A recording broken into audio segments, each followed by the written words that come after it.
Bonjour et bienvenue sur notre Flash Info numéro 4 qui aura pour thème « L'univers a-t-il une fin ?» Mais avant de poser des questions à M. Cosentino, j'aimerais tout d'abord vous le présenter. Donc, c'est un conseiller scientifique, enseignant en mathématiques et physique, formation en astronomie et astrophysique, formation animateur planétarium sous la direction du ministère de l'Enseignement supérieur et de la Recherche, mais également responsable d'une équipe internationale de scientifiques pour réécrire une autre histoire de l'univers la plus proche possible des observations astrophysiques les plus récentes. Monsieur Cosentino a également publié 2 livres à compte d'éditeur, « Origine et destin de notre univers pour une nouvelle cosmologie », mais également « Le New Big Bang ». Voilà. Après avoir présenté Monsieur Cosentino, je vais pouvoir lui poser mes questions. Alors, le destin ultime de l'univers est-il prévisible?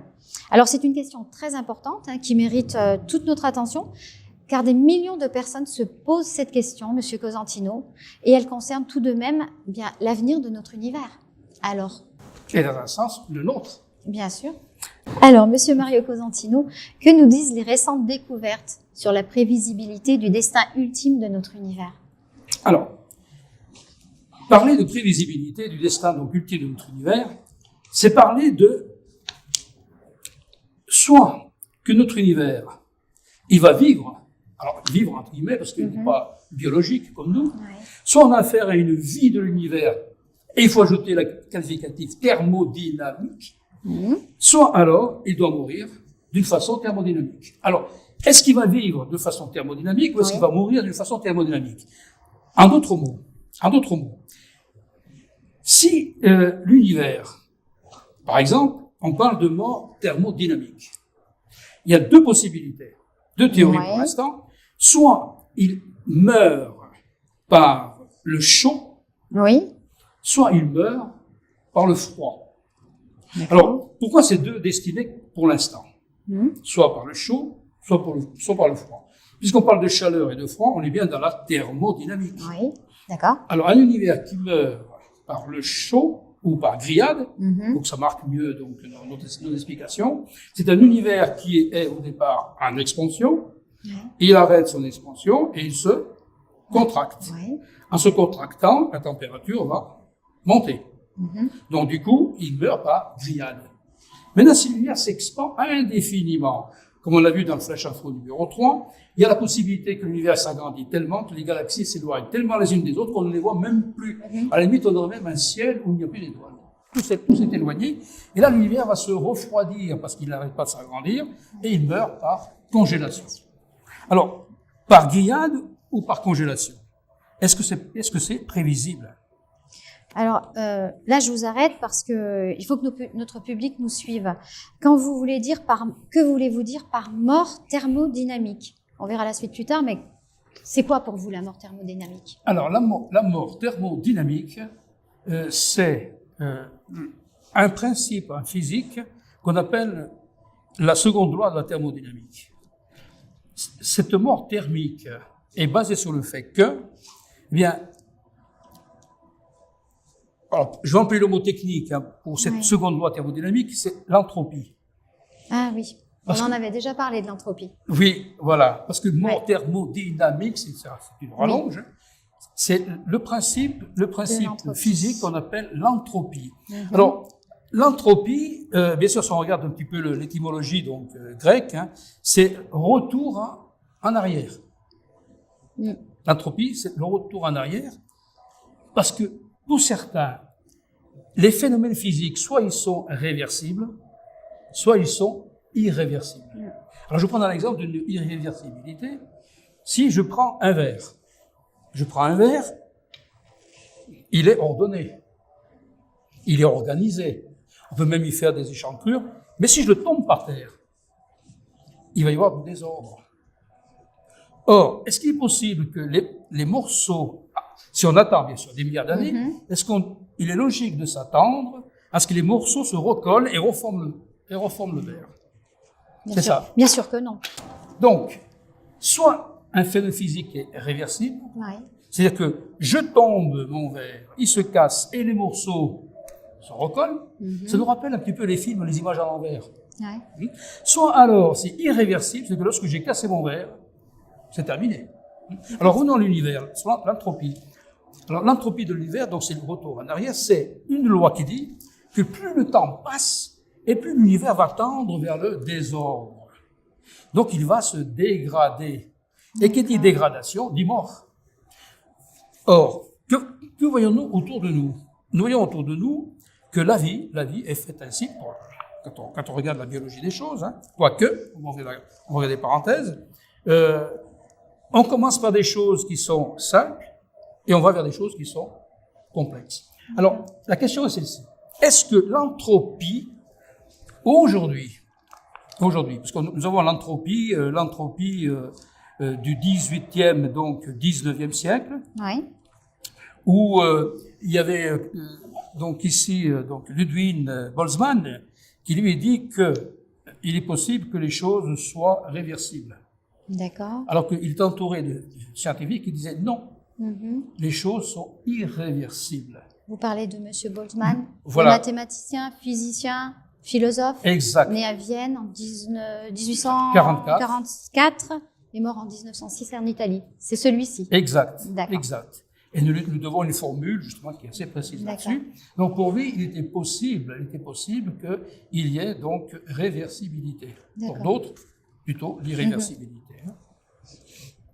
Alors, sur donc cette mort thermique, qui est cette entropie, maintenant au XXIe siècle, eh bien, on connaît davantage l'univers que au XIXe siècle, et on se pose des questions parce que en toute logique, notre univers, au cours de son expansion, au cours de son évolution, eh bien, on se rend compte qu'il y a des choses, comme par exemple, on va non pas du simple au complexe, donc et de l'ordonné ou désordonné, on voit que c'est plutôt dans le sens inverse, puisqu'on part plutôt d'une sorte de désordonné pour aller vers l'ordonné. Alors, concrètement, on peut très bien partir d'un atome, ça donne une molécule, ça donne une étoile, ça donne une galaxie, ça donne la vie, ça donne le cerveau, la conscience. Donc ici, on a plutôt le sens de l'entropie à l'envers.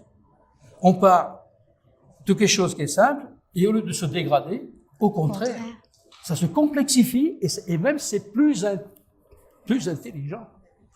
Puisque l'apparition du cerveau, si on reste dans le cadre du Big Bang classique, il est apparu dans ce cadre-là 14 milliards d'années après.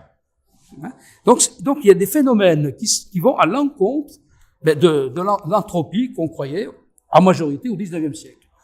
Sauf Ludwig Boltzmann qui disait « je ne suis pas d'accord, il y a des phénomènes qui sont donc réversibles ». Voilà pour cette mort thermodynamique. Est-ce que j'ai répondu à votre question que d'une manière ou d'une autre, cette mort thermodynamique, selon le modèle du Big Bang standard, se conclut par une congélation.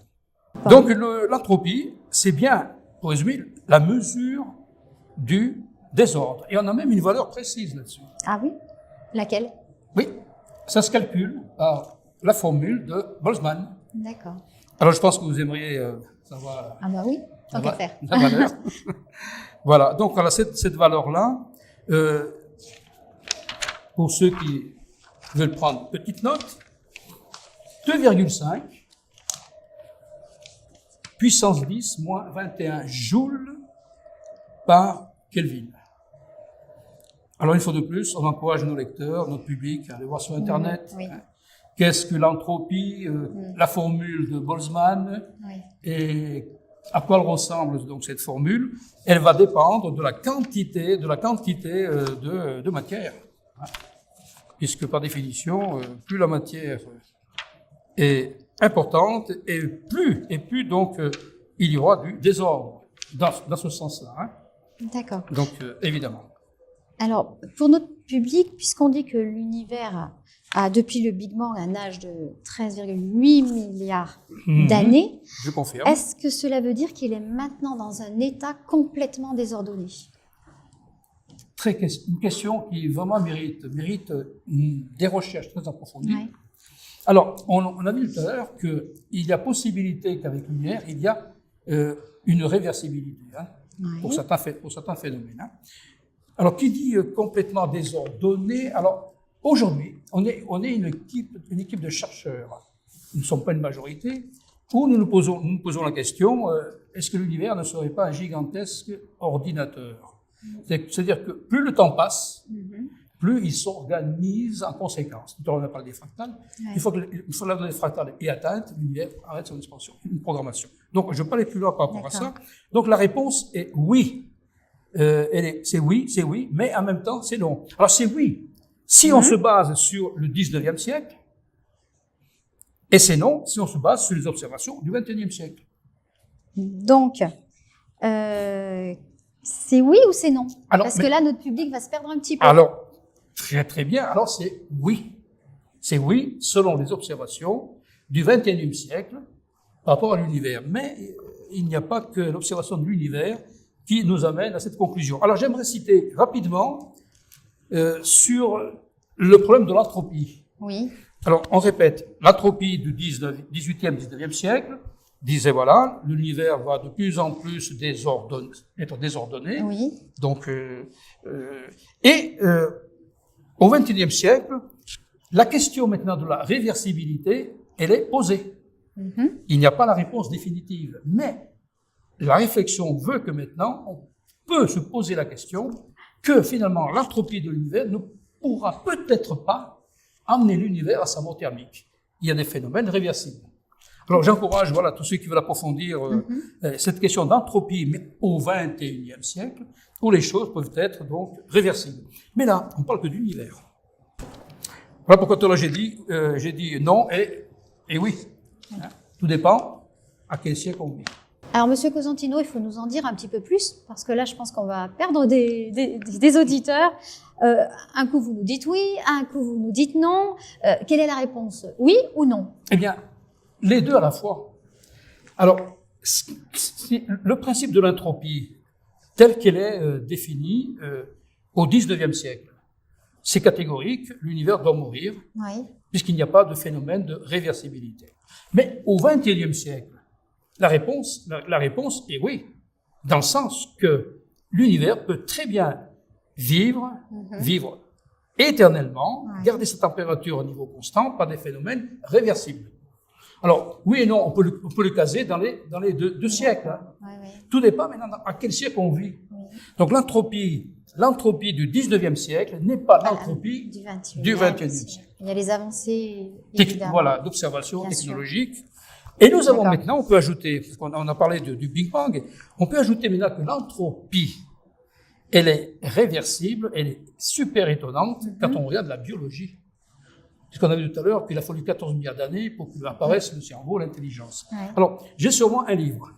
Alors, est-ce que l'univers pourrait être éternel, immortel?